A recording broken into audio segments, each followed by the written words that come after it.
मेरे राम अवध में विराजमान होने जा रहे हैं। सुंदर प्राण प्रतिष्ठा का महोत्सव है। आप सभी से निवेदन है, शहरवासियों से, सीहोर वासियों से, कि सुंदरता में हमारा पूरा सीहोर पहले से भी सिद्धपुर नगरी है।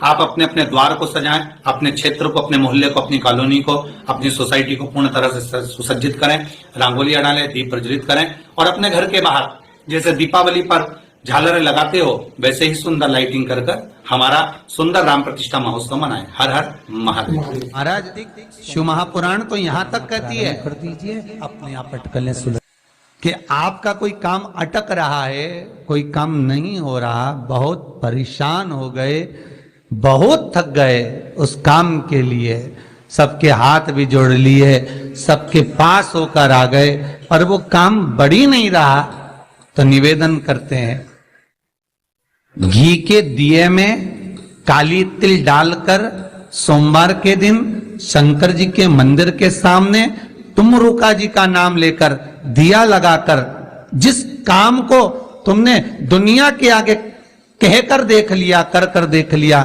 नहीं हुआ, उस कार्य को एक बार दिया लगाकर निवेदन कर फिर जाकर देखना, काम आगे बढ़कर ही रहेगा, छूटेगा नहीं, अग्रण्य हो। कोई सहज नाम नहीं है तुमरुका जी का। कौन है तुमरुका? जिसका व्याख्यान शिव महापुराण में बारंबार आता है, जिसकी भक्ति की श्रेष्ठता देवऋषि नारद से भी प्रबल मानी गई है। देवऋषि नारद को तो कई बार अभिमान आ गया। एक बार भगवान विष्णु के सामने जाकर कहते हैं कि मेरे बराबर नाम नहीं लेता कोई तुम्हारा। भगवान शंकर के सामने जाकर कहते हैं कि कामदेव को मैंने जीत लिया। ब्रह्मा जी के पास जाकर कहते हैं कि सृष्टि का निराकरण करना आपका काम है, पर मैं सारी सृष्टि का भ्रमण कर लेता हूं एक क्षण में। जो देवऋषि नारद इंद्र के सामने जाकर कहते हैं कि तुम्हें सत्ता का आधिपत्य जताना नहीं आता, आधिपत्य कैसे कहते हैं वो जानते नहीं हो आप, वो देवऋषि नारद जिनके भीतर भजन का बल, तप साधना का अहंकार इतना ज्यादा हो गया था कि देवताओं को भी कई बार देवऋषि नारद को नीचा दिखाने के लिए बंदर का मुख लगाना पड़ा था। महादेव विराजमान है और उसमें मूल जो महादेव है वो चंपेश्वर महादेव। कौन कौन गया है राजी? कौन कौन गया चंपेश्वर महादेव? गए हो आप लोग? बहुत अच्छी बात है, रखिए।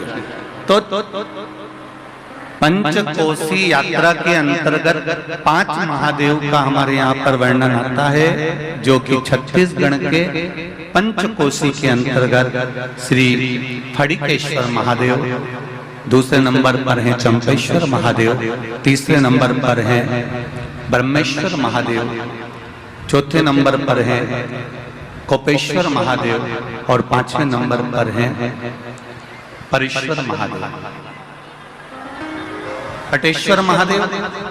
ऐसे छत्तीसगढ़ की जो पंचकोसी है, छत्तीसगढ़ में राजिम की जो पंचकोसी है, महानदी की जो पंचकोसी है, उस पंचकोसी में 5 महादेव विराजमान। और पंचकोसी के वो 5 महादेव में जो मूल महादेव का वर्णन किया गया है वो चंपेश्वर महादेव का किया गया।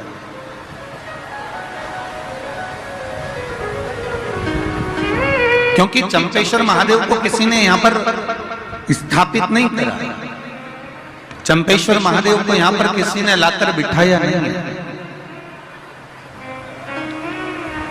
जैसे 12 ज्योतिर्लिंग में भगवान शिव स्वयं प्रकट हुए हैं, उसी तरह से छत्तीसगढ़ के चंपेश्वर महादेव चंपारण में स्वयं प्रकट हुए हैं। यह कोई साधारण नहीं है।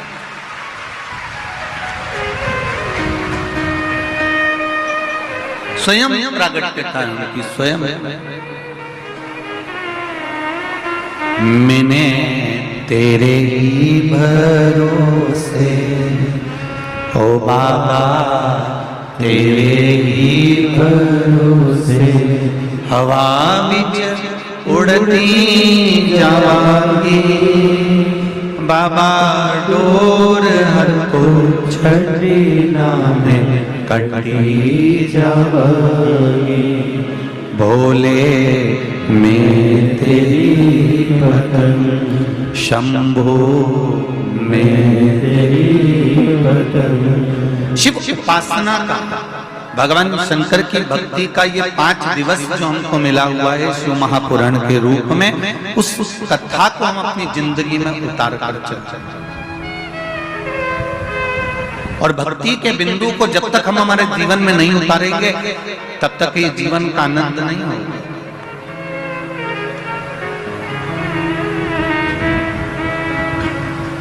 हर समस्या का हल, जरा जम के बोलो,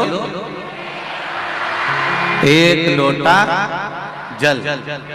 पर एक बात का स्मरण जरूर रहे, छल से चढ़ाया गया जल भी भगवान स्वीकार नहीं करते, भगवान उसको स्वीकार नहीं करते। सारी समस्या का हल एक लोटा जल है, पर छल से चढ़ाया गया जल भी मेरा शिव स्वीकार नहीं करता। आप भगवान को रिझाने के लिए, देवाधिदेव महादेव को रिझाने के लिए, आप भगवान शिव को रिझाने के लिए, भगवान की अविरल भक्ति में डूबने के लिए, जैसे मेरे शंकर, जैसे मेरे ओगरदानी, जैसे मेरे भोले, जैसे मेरे शिव एक सरलता का भाव रखते हैं, ऐसी सरलता का भाव आप में होना चाहिए।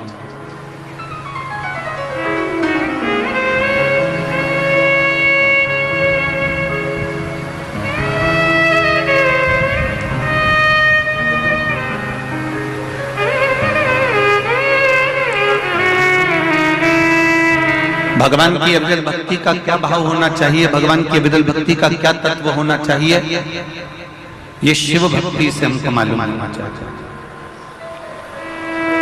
देखो,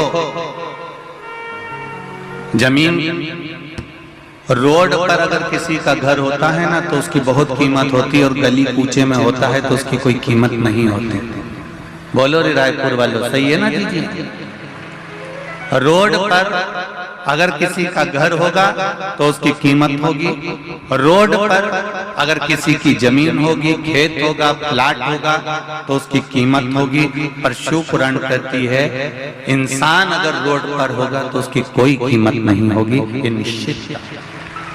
जमीन की कीमत रोड के किनारे हो सकती है, प्लाट की कीमत रोड के किनारे हो सकती है, मकान की कीमत रोड के किनारे हो सकती है, पर मनुष्य की कीमत रोड पर नहीं होती। शिव महापुराण की कथा कहती है एक मक्खी सब्जी पर बैठी और तुल गई तो 2 रुपए किलो के भाव में सब्जी की कोई कीमत नहीं होगी, उस मक्खी की कोई कीमत नहीं होगी। कबाड़े के ऊपर बैठकर तुल गई तो उस मक्खी की कोई कीमत नहीं होगी। पर वही मक्खी अगर सोने के ऊपर रखा जाए और सुनार सोना तोल रहा हो और मक्खी उस पर बैठ जाए तो वो मक्खी भी 5,000 रुपए की हो जाएगी, ये निश्चित है, उसकी कीमत बढ़ जाएगी।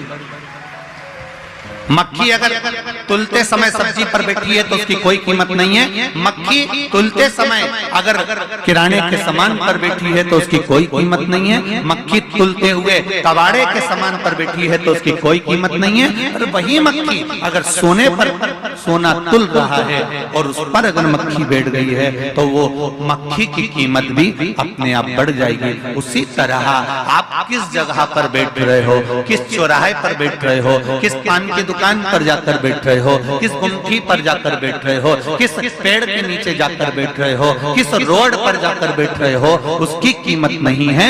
शिव महापुराण की कथा कहती है जब हम भगवान की शरणागति में, सत्संग में या शिव महापुराण में जाकर बैठते हैं तो ये शरीर की भी कीमत बढ़ जाती है और आत्मा की भी कीमत